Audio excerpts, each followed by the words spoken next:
बच्चों, आज आपका टर्न है हिंदी लिटरेचर का और मैं आपको चैप्टर 4 बता रही हूँ। चैप्टर 4 आपका है धर्मशाला की सैर। चैप्टर 4 में धर्मशाला की कहानी बताई गई है। तो अब चलिए आप समझते हैं धर्मशाला की सैर।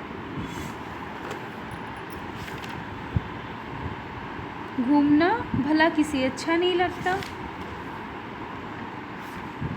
अलग अलग स्थानों पर जाकर वहाँ के प्राकृतिक दृश्यों का आनंद तो हम उठाते ही हैं, साथ ही मनभावन दृश्यों को कैमरे में कैद कर उसे अन्य लोगों के साथ भी बांटते हैं।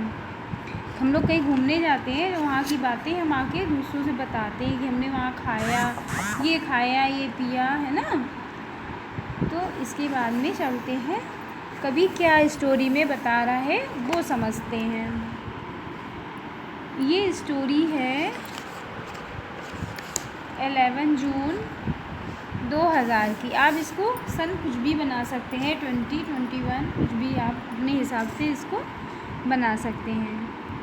हिमाचल प्रदेश केरल के बाद भारत का दूसरा ऐसा राज्य है जहाँ सबसे कम भ्रष्टाचार होता है। चलिए पढ़ते हैं।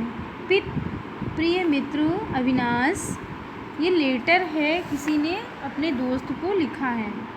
तुम्हारा पत्र मिला। आशा करता हूँ कि तुम्हारे घर में सब कुशल से होंगे।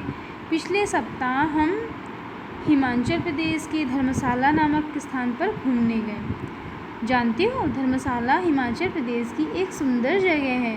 देश विदेश के हज़ारों सैलानी वहाँ घूमने आते हैं।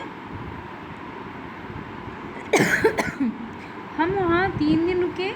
उन 3 दिनों हमने बड़े मज़े किए। मई जून के महीने में जहाँ दिल्ली में बहुत गर्मी पड़ती है, सभी वहीं धर्मशाला का मौसम बहुत ही सुहावना होता है। वहाँ पर हमारे पहले दिन की शुरुआत सुबह 7 बजे से हुई। उस दिन हम धर्मशाला के कोतवाली बाज़ार में घूमे और अपने लिए तरह तरीके की चीज़ें खरीदी। फिर हम एक स्थानीय जीप पकड़कर धर्मशाला से कुछ ऊंचाई पर बने स्थान मैक्लियोडगंज गए। वहाँ चारों ओर के विदेशी सैलानी दिखाई दे रहे थे। ऐसा लगता था मानो किसी और ही देश में आ गए हैं। वहाँ की सबसे प्रसिद्ध जगह दलाई लामा मंदिर। उस मंदिर में भगवान बुद्ध की बहुत बड़ी मूर्ति है जो बहुत ही सुंदर है। अगले दिन हम भागशुनाग नामक जगह पर गए। वहाँ एक बहुत बड़ा झरना है जिसमें नहाकर बड़ा मज़ा आया। जहाँ हम नहा रहे थे उसके चारों ओर ऊंचे ऊंचे पहाड़ थे। उसमें एक साथ हज़ारों लोग नहा रहे थे। तीसरे और अंतिम दिन भी बड़ा मज़ा आया। उस दिन हम धर्मशाला से काफ़ी ऊंचाई पर स्थित एक झील देखने गए। इसका नाम डल झील था। इस झील का नाम तो डल झील है, पर यह कश्मीर की डल झील नहीं है। यह झील तो उससे बहुत छोटी है।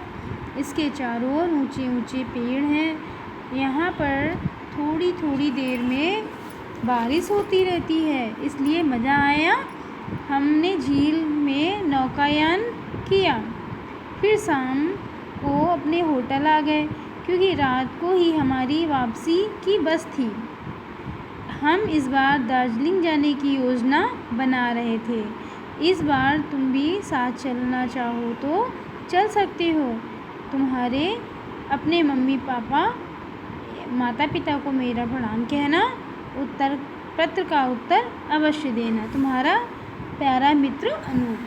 ये कवि ने एक पत्र के माध्यम से हिमाचल का जो धर्मशाला थी उसका चित्र प्रस्तुत किया है।